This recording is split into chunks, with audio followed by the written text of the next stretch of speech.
Bapak Ibu, kaum muda dan anak-anakku yang terkasih dalam Kristus, berkah dalam.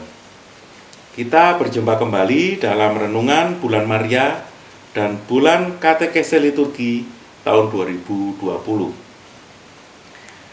Kita menginjak hari yang ke-9 dengan tema Ekaristi mengubah komunitas tahap demi tahap. Ketika memulai karya pastoralnya di Paroki Ars, sebuah desa yang kecil dan miskin, Pastor Maria Vianney mendapati umatnya yang malas ke gereja. Hidup susilanya buruk, sukanya pesta pora dan minum-minuman sampai mabuk. Gedung gerejanya tidak terawat, halaman gereja ramai buat dansa dan pesta. Namun Pastor Vianney tidak putus asa. Menghadapi umat yang begini, dia melakukan banyak doa di hadapan sakramen Maha Kudus dan bermati raga.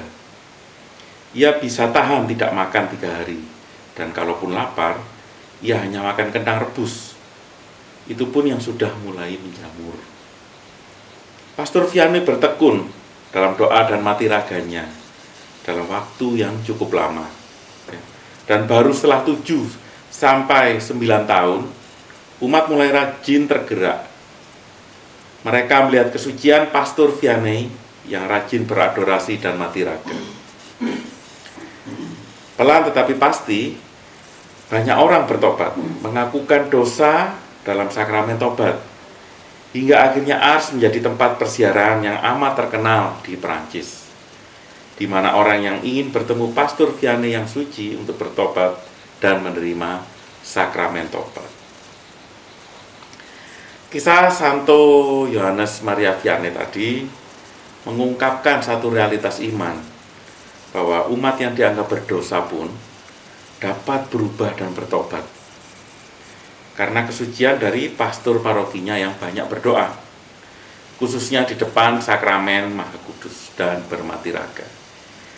Benarlah bila dikatakan bahwa perubahan hidup umat mengalir dari hidup atau dari sumber hidup Kristiani, yaitu Ekaristi. Dan belajar dari segi waktunya, perubahan itu tidak langsung jadi, melainkan membutuhkan proses dan waktu. Langkah demi langkah, tahap demi tahap. Persis itulah yang dimaksudkan para Bapak Konsili yang berkata, hendaknya sambil mempersembahkan hosti yang tak bernoda, bukan saja melalui tangan imam, melainkan juga bersama dengannya. Mereka belajar mempersembahkan diri, dan dari hari ke hari, berkat pengantaran Kristus, makin penuh dipersatukan dengan Allah dan antara mereka sendiri, sehingga akhirnya Allah menjadi segalanya dalam semua. Menarik renungan ini.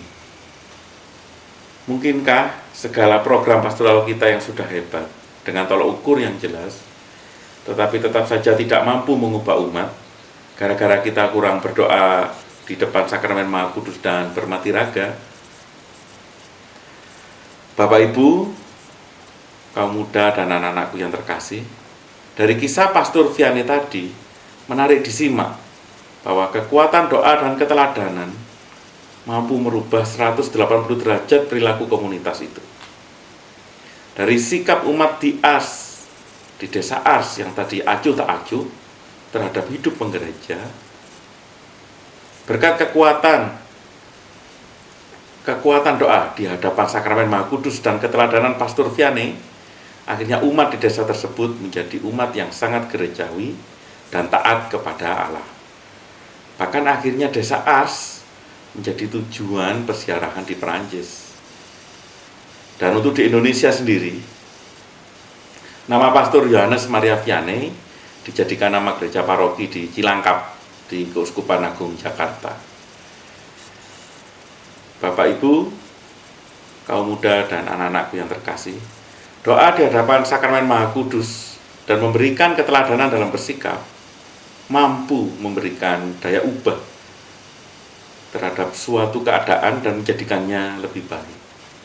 Kadang untuk mencapai tujuan tertentu kita membuat program kerja atau rencana-rencana, namun semuanya itu perlu didukung dengan doa dan keteladanan kita agar benar-benar memiliki daya ubah.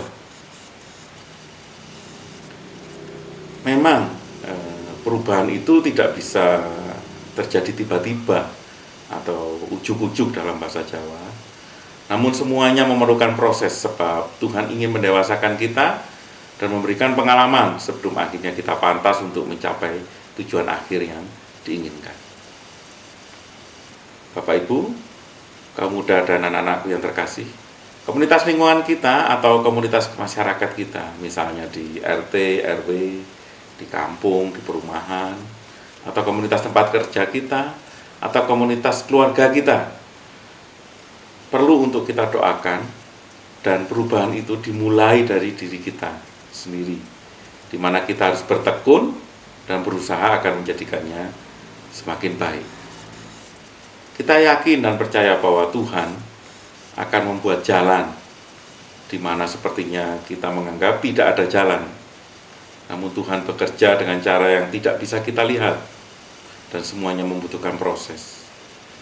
Maka itu, Bapak Ibu, saudara-saudara, kaum muda dan anak-anakku yang terkasih,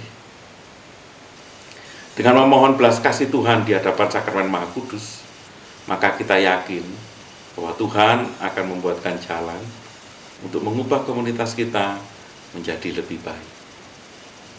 Amin. Kemuliaan kepada Bapa dan Putra dan Roh Kudus, seperti pada permulaan, sekarang, selalu, dan sepanjang segala abad. Amin. Berkah dalam